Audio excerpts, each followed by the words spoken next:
todos. Y más en un día como hoy, que parece que es una odisea poder llegar hasta aquí, porque entre las obras, que eso ya más o menos sabíamos, pero claro, lo de la manifestación no lo teníamos previsto, entonces, bueno, estamos empezando un par de minutillos más tarde. Tendremos comprensión con los que llegue tarde, que hoy hay motivos para no poder llegar a tiempo. Antes de pasar la palabra a las personas que me acompañan, simplemente un recordatorio, porque no los solemos nombrar, los solemos poner pequeñitos allí detrás de lo que es el ciclo en sí. Hoy tenemos una charla muy interesante, muy interesante, porque todo aquello que afecta a la salud o a la mejora de la misma, pues es de interés para todos. Pero quiero recordar que estamos ya en la penúltima charla, que estamos a final de curso, y que ya solamente nos queda una charla. Entonces aquí sí quería aprovechar para informar que la próxima charla cambiamos de fecha, que en vez del 12 de febrero, que estaba puesto para un viernes, perdón, es que justo he leído aquí 12 me coincide, perdón, gracias. 12 de junio, que coincidía que era viernes y no solemos hacerla en viernes porque, bueno, pues hay que conciliar con la familia, empieza el fin de semana, etcétera, etcétera. Solemos hacerla en jueves. Se ha pasado, no podía ser en jueves, al miércoles 10 de junio. Entonces, la próxima charla, que es Arquitectura del Hospital de Nuestra Señora de Gracia, por Ricardo Usón, se impartirá el miércoles 10 de junio. Y ahora ya pues nos metemos en esta charla. Recordaros que el ciclo se puede realizar pues gracias al ámbito cultural del Corte Inglés, que nos da más que cobijo, apoyo, nos permite grabar todas las charlas en los últimos años, por lo tanto, pues se pueden volver a ver después, o para el que no ha podido venir, lo puede ver a través del canal de YouTube del Colegio de Químicos. Hablando del Colegio de Químicos, pues es uno de los organizadores, junto con el Colegio de Farmacéuticos de Zaragoza, la Facultad de Ciencias, que nos apoya pues, tanto en difusión como también con los conferenciantes que participan en las charlas, y la Real Sociedad Española de Física, la representación que hay en Aragón, que también apoya el ciclo. Dicho esto, voy a pasar la palabra a mi compañera de la izquierda. Ella es la presidenta del Colegio de Farmacéuticos de Zaragoza. Cada vez que sale un tema relacionado pues, con fármacos o con algo relativo a reglamentación normativa de farmacias, pues es bastante habitual verla a ella en la televisión aragonesa, pues informando, diciendo, etcétera. Entonces quédense con su cara, porque aparte de una cara muy interesante, la persona que hay detrás es más interesante todavía. Le paso la palabra a Raquel García para que haga ella la presentación de nuestra conferenciante. Gracias. Cuando quieras. Gracias, Ana. Se nota que somos amigas, ¿eh? Buenas tardes a todos. Tenemos hoy con nosotros, y tengo yo el placer de presentar a Lorena Fuentes Broto, que nos va a hablar de un tema muy interesante, que es la crononutrición. Lorena es profesora titular de Fisiología en la Facultad de Medicina de la Universidad de Zaragoza, doctora con mención europea, y cuenta con una sólida formación multidisciplinar en farmacia, en óptica y en salud pública, entre otras cosas. Desarrolla su investigación en el ámbito de los ritmos biológicos, la nutrición y el envejecimiento, participando en numerosos proyectos nacionales e internacionales y siendo autora de más de 60 publicaciones científicas con alto impacto. Ha dirigido varias tesis doctorales, cuenta con 3 sesenios de investigación y forma parte del grupo GENUT. Además, es académica de la Academia de Farmacia del Reino de Aragón. Está acreditada como profesora catedrática y compagina su labor investigadora con una amplia experiencia docente desde hace más de 20 años y una intensa actividad de divulgación científica, acercándonos el conocimiento sobre salud y estilos de vida a la sociedad, como hace hoy en nuestros encuentros. Muchísimas gracias, Lorena, por estar con nosotros, por aceptar nuestra invitación, y cuando quieras, todo tuyo.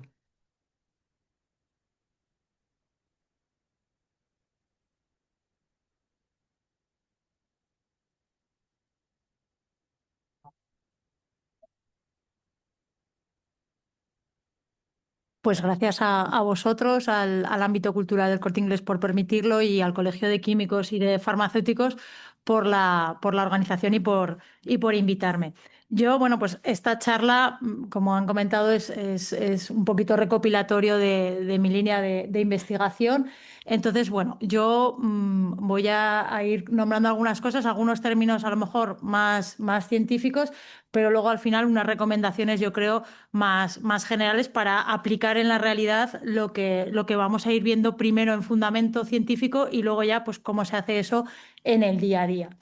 Lo primero cuando hablamos de salud es hacer una gran diferencia entre las constantes biológicas y las constantes físicas, ¿no? O sea, cuando alguien habla de pi, pues no duda que es 3,14, etcétera, ¿no? El resto de constantes físicas no me las sé, pero son fijas, es un número, es tanto.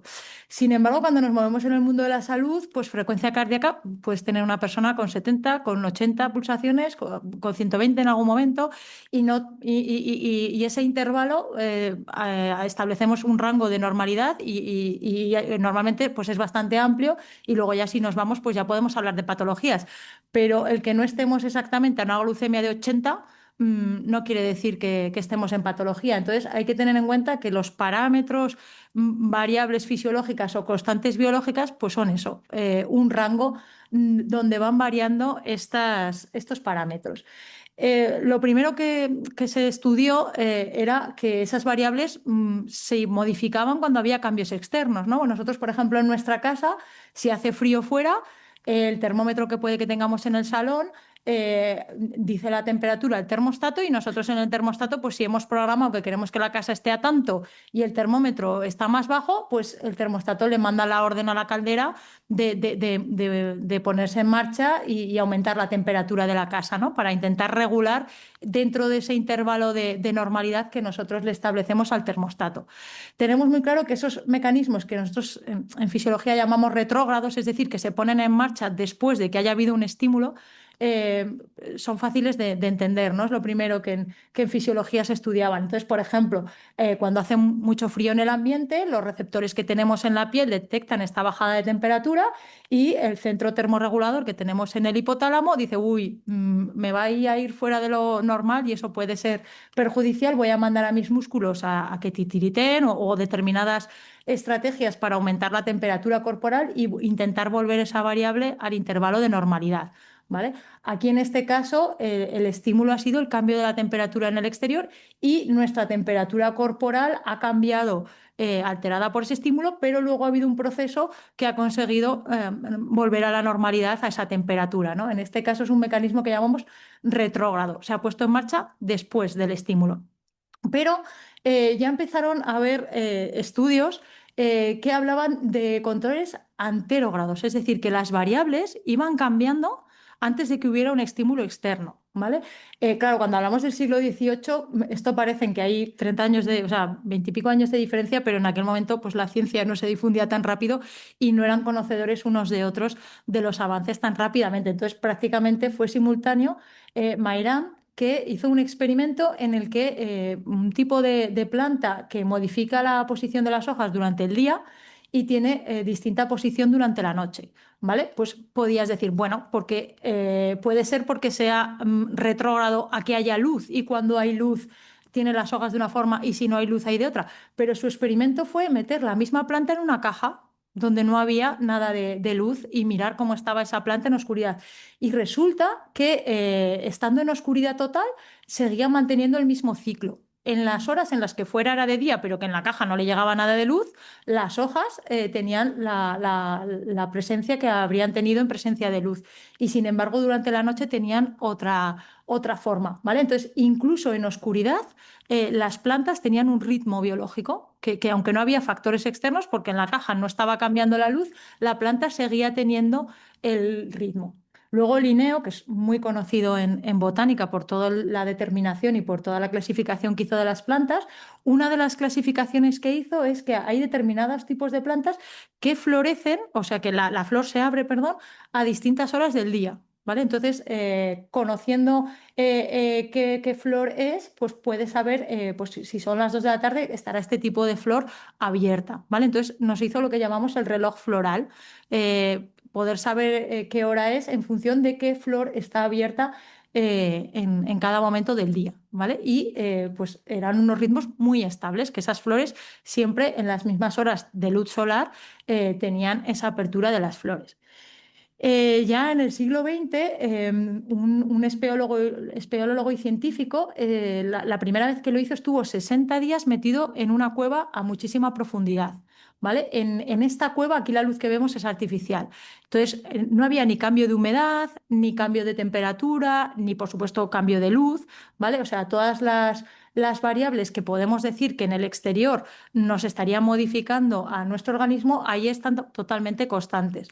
Y él lo que vio es que, bueno, el experimento científico, él estaba conectado con determinados aparatos que medían varias de sus variables. Él no tenía reloj, no sabía la hora que era, pero se comunicaba con una persona que en el exterior sí que sabía la hora que era y anotaba.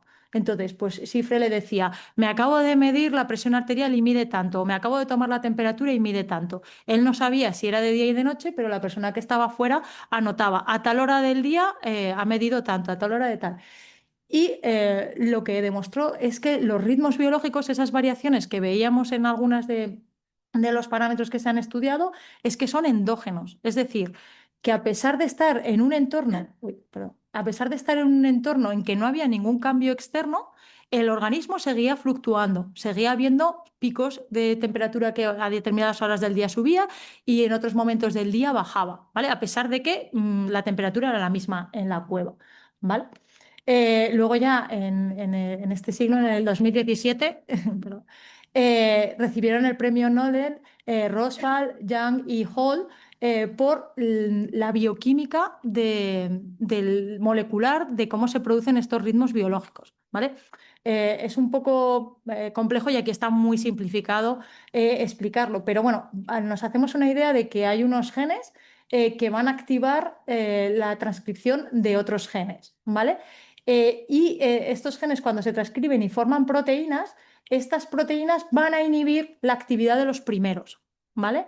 Entonces, de tal forma que cuando el clock está muy alto, empieza a producirse PER, pero cuando PER está muy alto, está inhibido clock. Y entonces tenemos niveles muy bajos de clock, ¿vale? Como esto se van inhibiendo y activando continuamente, pues tenemos un ciclo en el que en unos momentos del día clock está muy alto y PER está muy bajo, y en otros momentos de la noche PER está muy alto y clock está muy bajo, ¿vale? Entonces, esto que ocurre a nivel celular es una evidencia de que los ritmos biológicos ocurren desde el nivel más sencillo, ¿vale? Desde la propia célula, las propias proteínas y los genes se van activando e inactivando cíclicamente.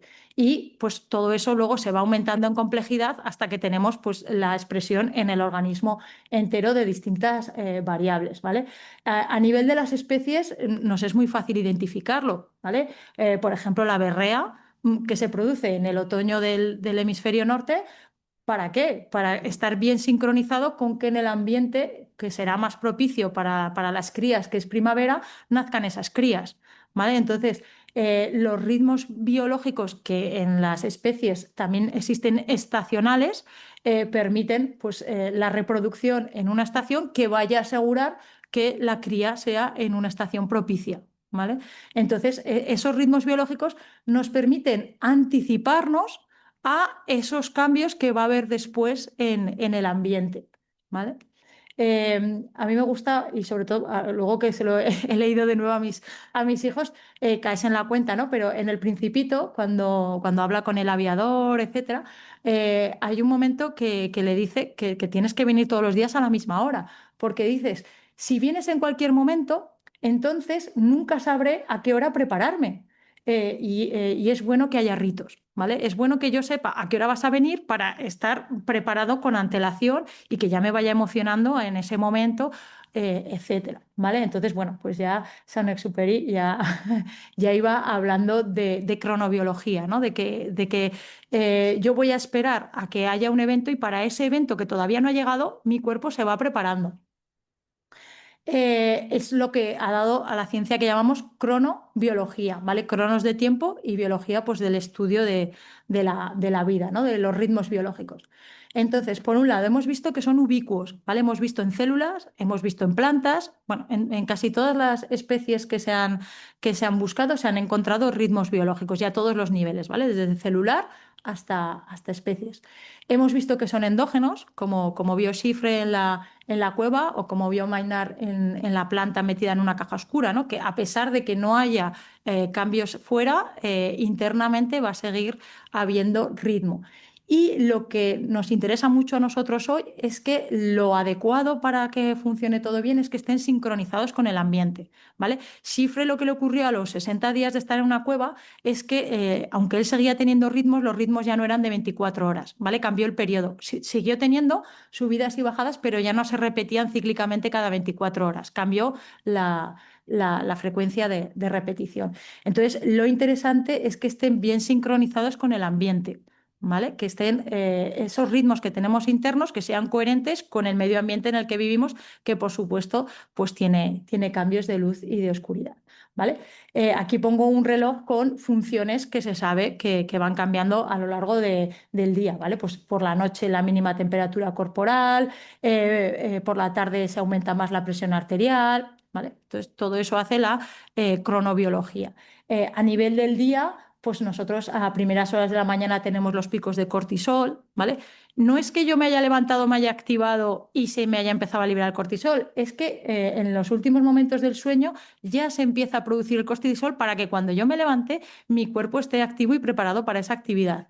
¿Vale? O sea, la temperatura ocurre lo mismo. Si yo estoy bien sincronizado, se me va a ir disminuyendo y eso me va a ayudar a conciliar el sueño. ¿Vale? Si no estoy bien sincronizado, pues a lo mejor mi ritmo endógeno no va con el ritmo ambiental y entonces pues no puedo conciliar bien el sueño, ¿vale? Y luego también hablaremos de melatonina, que es una sustancia que a sangre se libera también en picos por la noche, ¿vale? De la mayoría de ritmos que son circadianos, es muy importante la amplitud del ritmo, o sea, que haya un momento del día en el que esté al máximo y haya otro momento del día en que esté al mínimo, ¿vale? Como el yin y el yang. Las variables tienen que tener un máximo y un mínimo, tiene que haber contraste, ¿vale? No sería nada bueno tener una variable estable en un término medio, ¿vale? Lo bueno es tener, pues por ejemplo, la actividad física, pues mucha actividad física en un momento dado del día y muy poca en otro, ¿vale? Y lo mismo lo vamos a aplicar a la alimentación, ¿vale? Ritmos, pues tenemos muchísimos ritmos biológicos. Ahora los que os he comentado, porque son los que más nos damos cuenta, son los circadianos, los que se acercan al periodo de 24 horas, pues como es el ritmo de temperatura corporal o como es el ritmo de cortisol, ¿vale? Pero pues tenemos ritmos como la frecuencia cardíaca, que dura cada ritmo, cada 30 minutos se está repitiendo el ciclo, ¿vale? O tenemos, por ejemplo, el ciclo menstrual que se repite cada 28 días aproximadamente, son de frecuencia muy baja, ¿vale? Y luego hay especies con ritmos estacionales, ¿vale? Que se repiten cada mes. Entonces, hay muchísimos tipos de ritmos biológicos. Eso también nos hace hablar del cronotipo, ¿vale? La mayoría de las personas suelen tener un cronotipo intermedio, pero sí que es verdad que hay tendencia a algunas personas a ser más matutinas, ¿vale? Y otras a ser más vespertinas, que tienden a acostarse más tarde. Por eso, aunque yo en muchas imágenes, a veces por comodidad pongo 9 de la mañana o 8 de la tarde o 3 de la tarde, esos horarios de reloj, olvidaros, porque el horario del reloj no es el mismo para cada uno a nivel interno, ¿vale?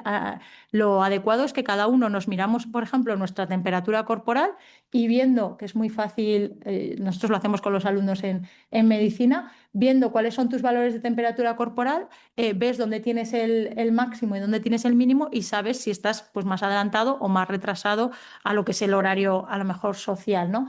Yo hay alumnos que les digo, pues con este ritmo hasta la clase de las 10 no te estás enterando, ¿no? O alumnos a los que les digo, ojo, pues te pongo el examen a las 7 de la tarde y te he matado porque tú ya estás apagado a esa hora. Entonces, pues cada uno tenemos nuestro ritmo propio y entender que cuando yo digo horas hay que adaptarlas al horario que cada uno tiene.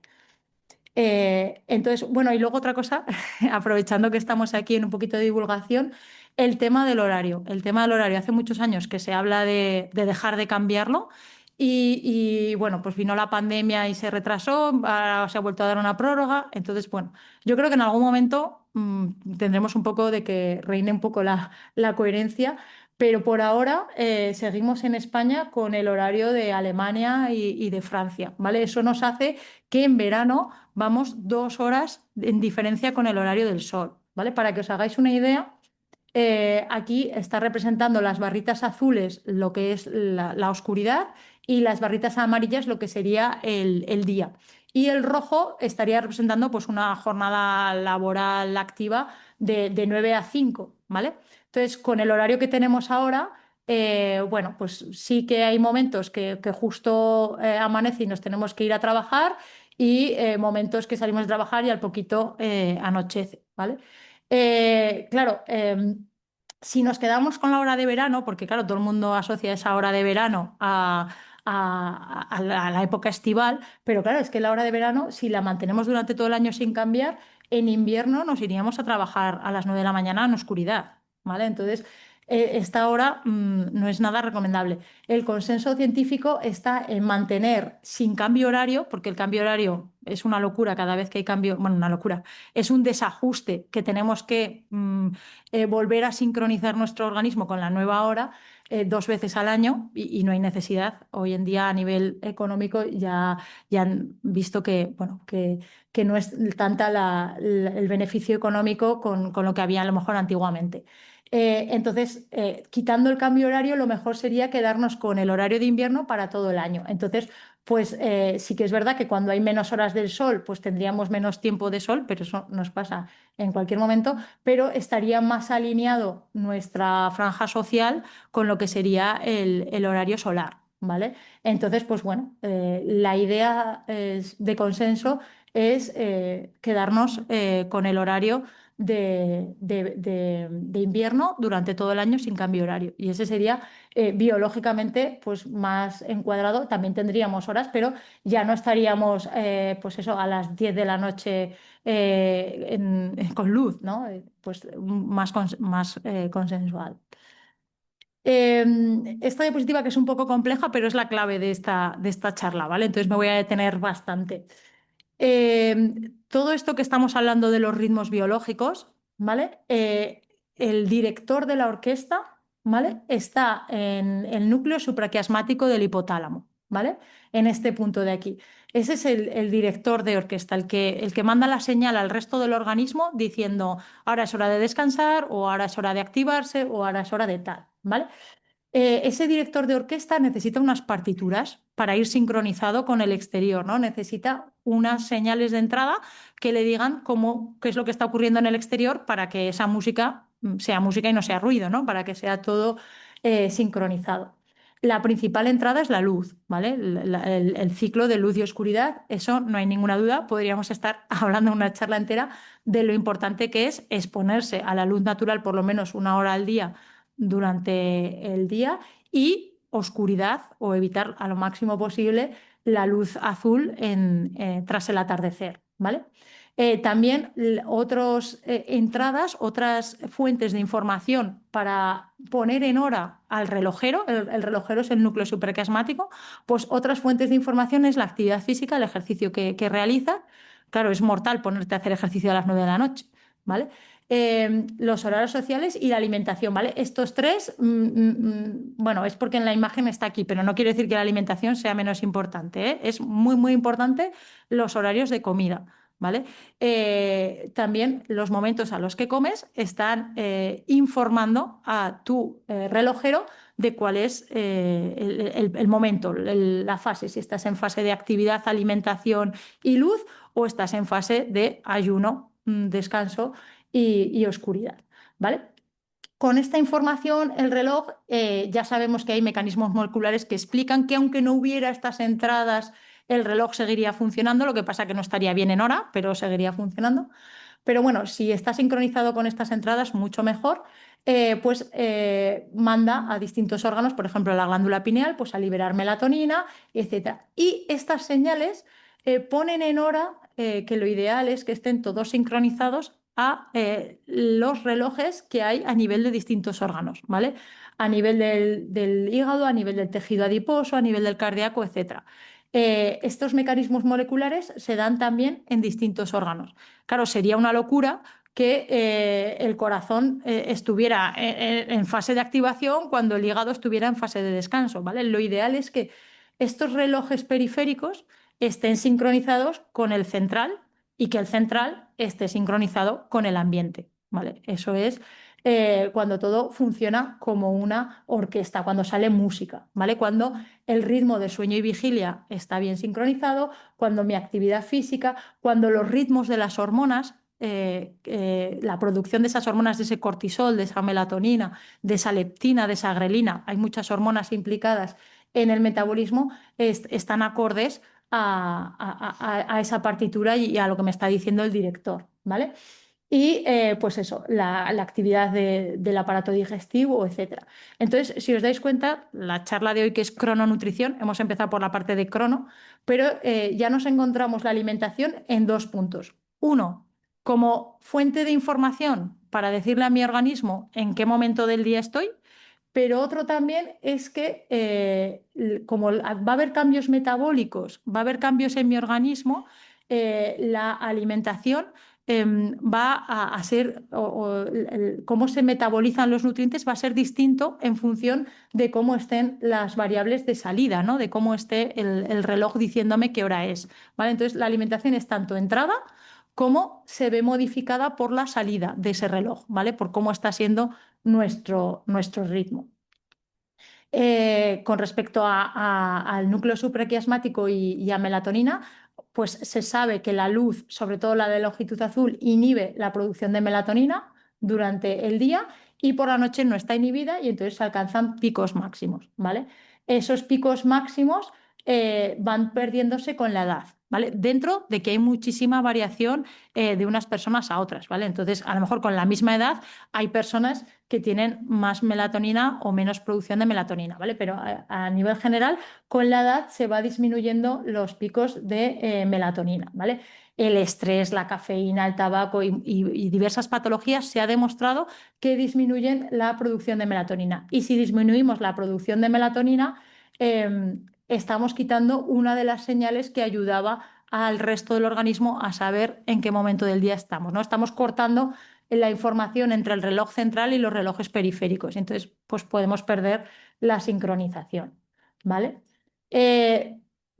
Sobre todo aquí, bueno, vemos que hay unas células especiales en la retina que se llaman melanopsínicas, que la luz que detectan es la cercana al azul, ¿vale? Este azulillo oscuro, entre 460 y 480 nanómetros.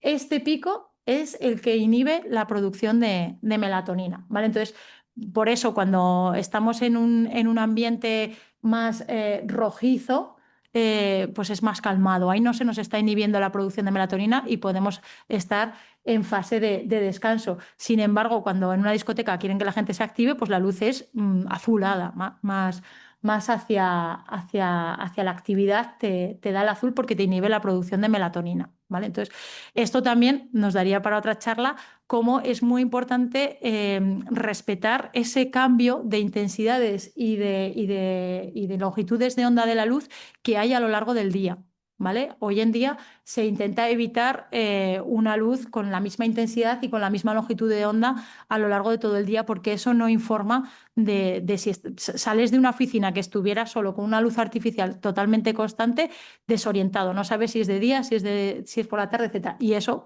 pues te perjudica a la sincronización de ritmos. Entonces, hay también muchísima investigación en, pues eso, en hospitales, en geriátricos, en muchísimos sitios, hacer la luz artificial lo más natural posible, ¿no? Que vaya cambiando en intensidad y en longitud de onda y al atardecer volverse más rojiza, más cálida. ¿Qué ocurre si todo esto falla? Pues que tenemos lo que llamamos la cronodisrupción, ¿vale? Que se ha desajustado la orquesta, que no es melodía, sino es ruido, ¿vale? ¿Por qué se puede alterar? Primero, porque esa entrada, esa partitura, sea débil, ¿vale? En lo que decíamos, en vez de tener máximos y mínimos, pues que de repente la luz sea continua a lo largo del día y también de muy entrada la tarde-noche, ¿vale?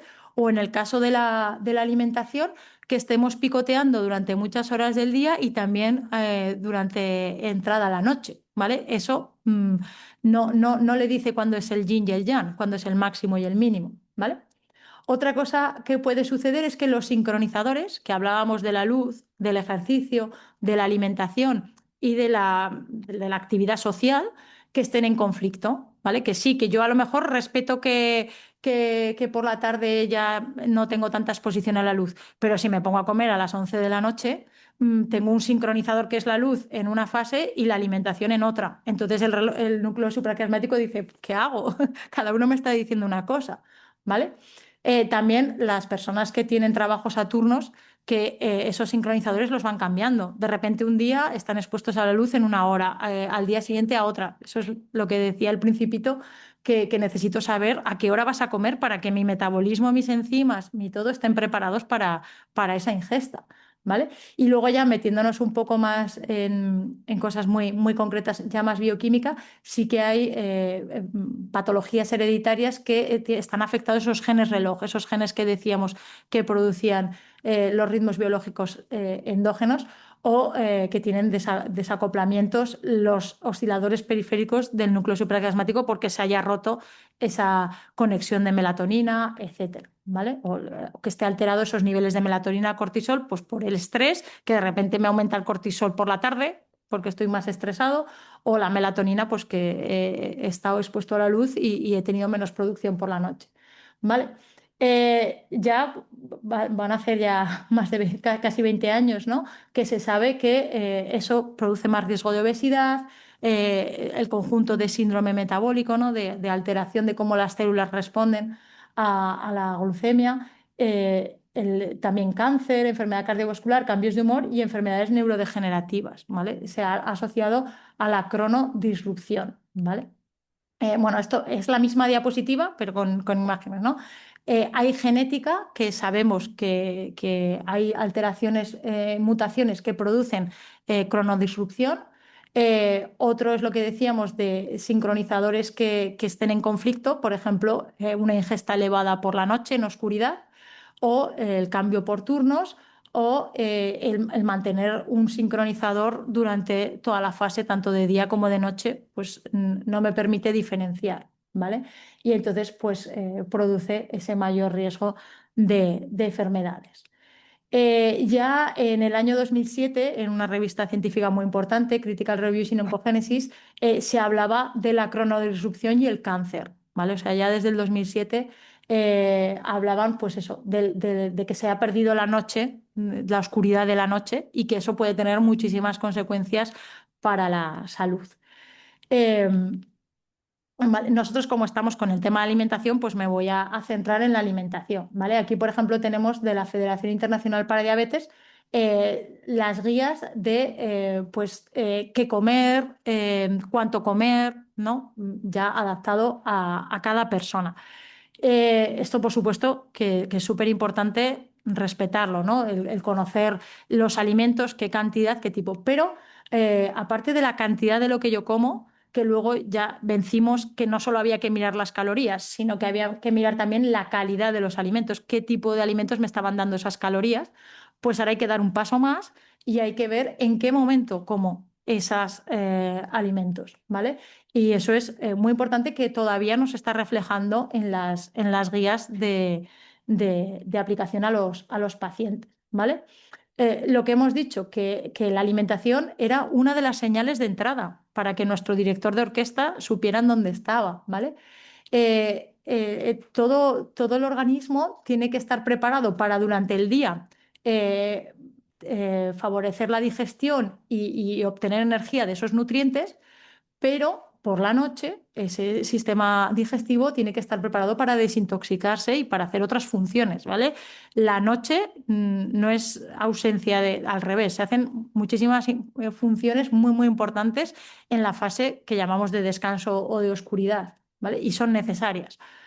Entonces, de ahí salió la crononutrición, que es la charla de hoy, que es que no solo importa lo que se come, sino también cuándo se come y cómo van a interactuar los componentes en ese momento, ¿vale? Esto los diabéticos lo saben muchísimo, ¿no? Tú hablas con un paciente y dices, es que me he tomado el mismo plato que me tomé ayer y hoy me lo he tomado para cenar y ayer para comida y se me ha modificado de forma muy diferente la glucemia, ¿no? Aparte de que hay muchísimas otras variables que también modifican, pero el tiempo, el momento en el que comen, por supuesto, puede hacer variar que un alimento te produzca un índice glucémico diferente que el mismo alimento en otro momento, ¿vale? Entonces hay que tener muy en cuenta que ese momento de la ingesta está ayudando a sincronizar nuestro relojero principal, que es el núcleo supraquiasmático, y que también está ayudando a sincronizar el resto de tejidos, ¿vale? Que tienen que ir con el mismo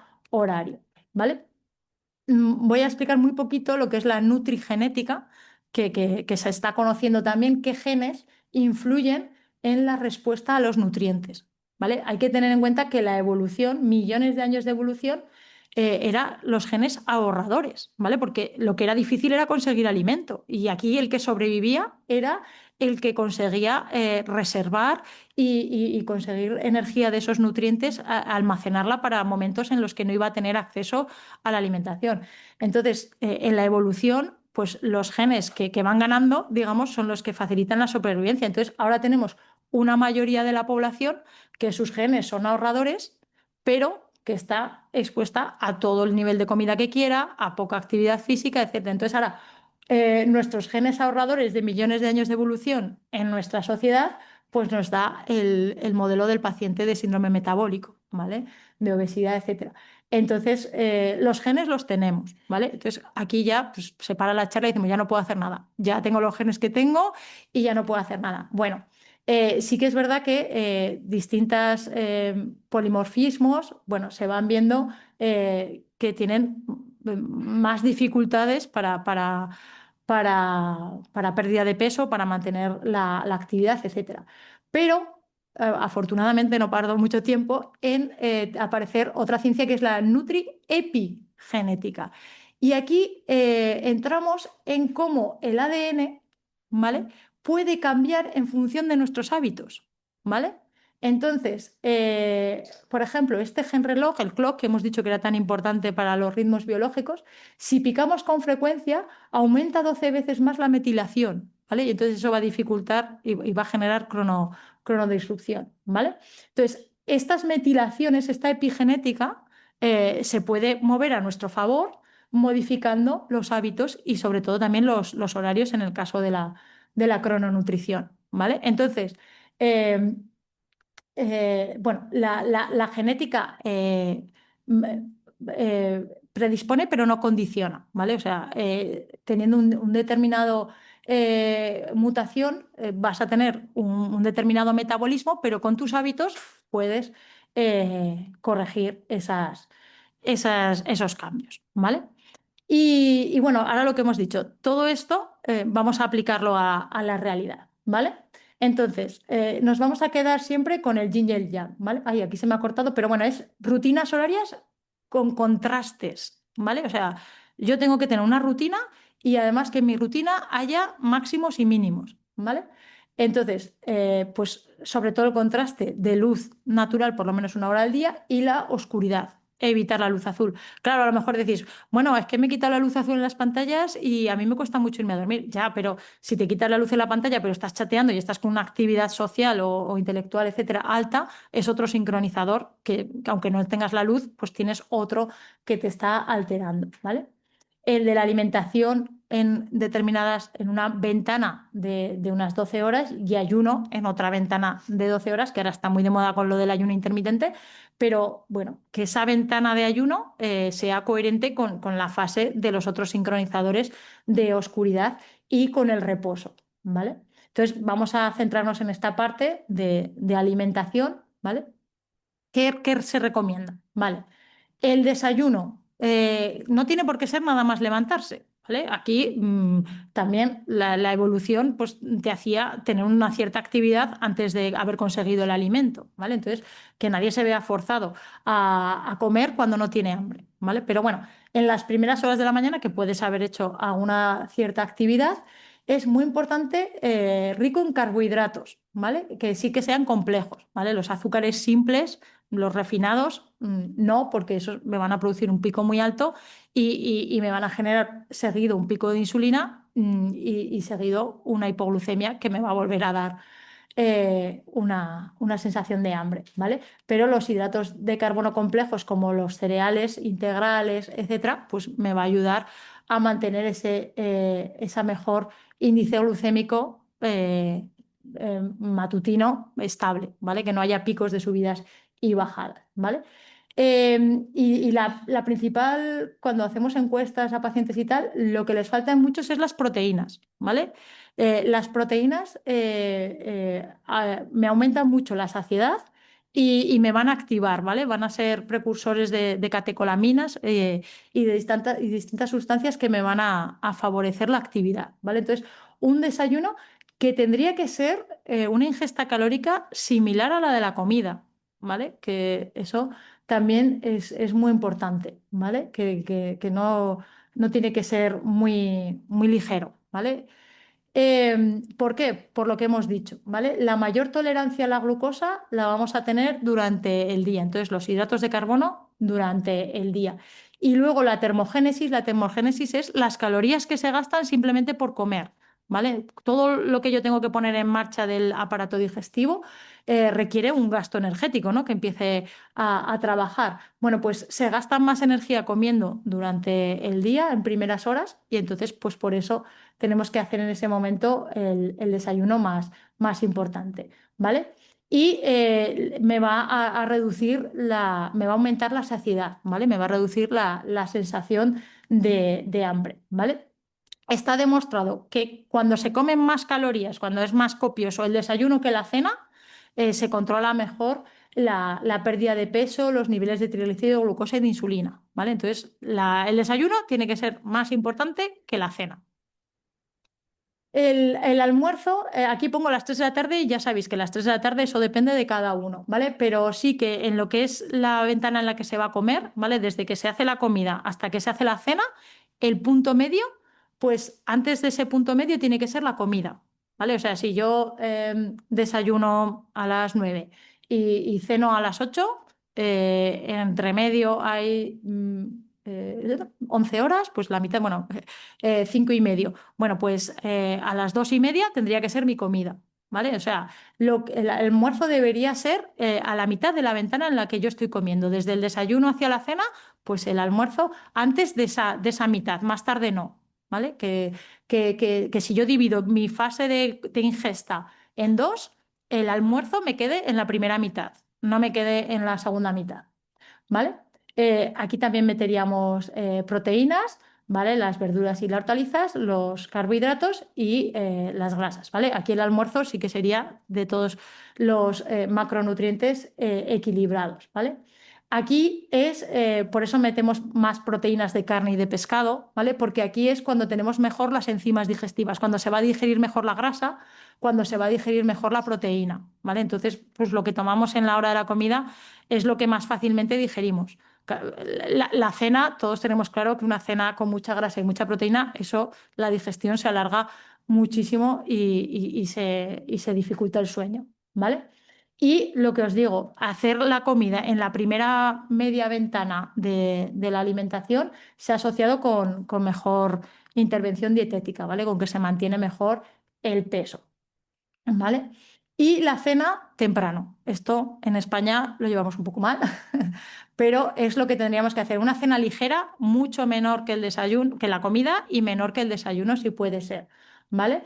Eh, que no tenga hidratos de carbono simples, que no tenga azúcares refinados, porque nos va a pasar lo mismo que nos pasaría en el desayuno. Bueno, los hidratos de carbono simple pasa siempre, ¿no? Que suben mucho la glucemia, eso te hace subir mucho la insulina, te hace bajar mucho la glucemia y te puedes plantar cuando vas a empezar el sueño en una hipoglucemia y entonces ahí con el hambre y esto no se concilia el sueño, ¿vale?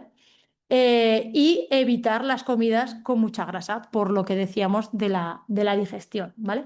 Hay que tener en cuenta que la melatonina que decíamos que se empezaba a producir con el atardecer, con la oscuridad, va a hacer que en el páncreas se bloquee la producción de insulina, ¿vale?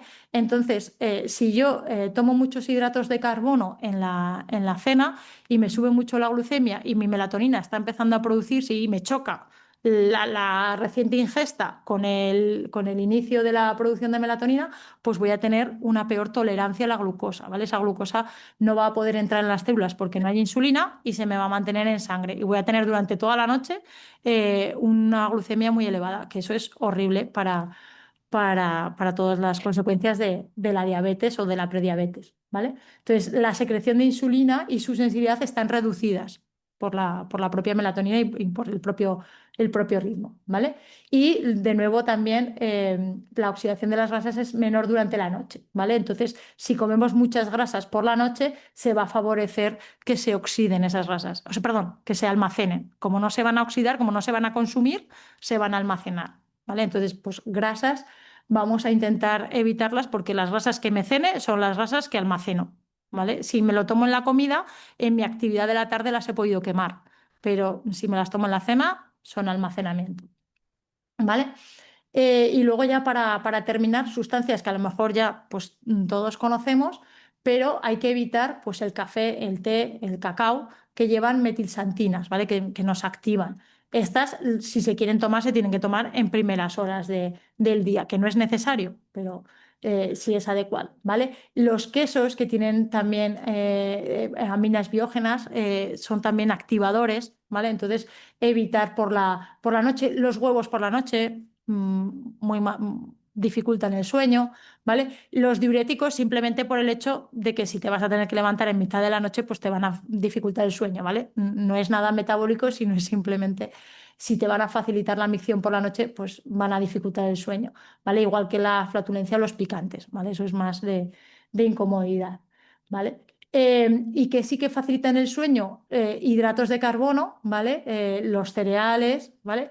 Sin que sean la mayor parte de hidratos de carbono la vamos a poner entre el desayuno y la comida, ¿vale? Pero estos hidratos de carbono me van a ayudar al sueño, ¿vale? Lo típico de un vasito de leche con cereal, pues entre la leche y el cereal tienen triptófano, que es precursor de melatonina y me ayuda a conciliar el sueño, ¿vale? Y bueno, pues el triptófano es precursor de serotonina y la serotonina de melatonina, ¿vale? Que facilita el sueño. Entonces, pues la leche, los plátanos, las infusiones tienen también componentes que ayudan a facilitar el sueño, ¿vale? Entonces, como resumen, glúcidos, sí en el desayuno de forma compleja, no simple, no el azúcar en el café, no. Sí en la merienda, aquí sí que podríamos meter azúcares rápidos naturales de la fruta en un almuerzo o una merienda, ¿vale? Porque normalmente en el almuerzo o en la merienda te pilla en mitad de la actividad y entonces esos glúcidos vas a consumirlos directamente sin almacenarlos, ¿vale?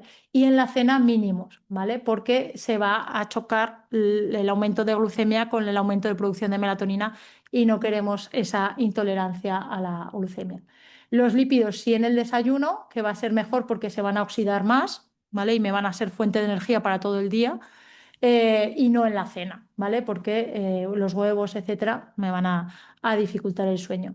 Y las proteínas sí en el desayuno, muy importante, ¿vale? En la comida y en la cena, proteínas ligeras en la cena. Pero en el desayuno, muy importante que nos activa. Entonces, como resumen, yo creo que esto es un refrán muy sabio de la cultura popular, que a lo mejor os suena a todos: desayuna como un rey, come como un príncipe y cena como un mendigo, ¿vale? Estas franjas horarias, ya os digo, cada uno se lo adapta a sus horarios, pero si os dais cuenta, de 8 de la noche a 8 de la mañana son 12 horas de ayuno, que eso da tiempo a todos los procesos del hígado y del tejido adiposo a hacerlos, ¿vale? Para que no tengamos un picoteo continuo, ¿vale? Entonces, lo que hay que intentar es mantener esa ventana de 12 horas, ¿vale? De 7 a 8, etcétera, en un horario fijo, ¿vale? Que todos los días yo más o menos coma en esas horas, ¿vale?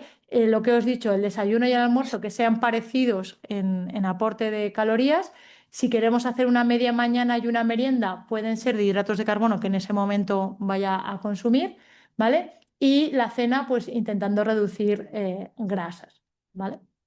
Entonces, bueno, no sé si os ha quedado alguna duda, os he hecho un intensivo y pasamos.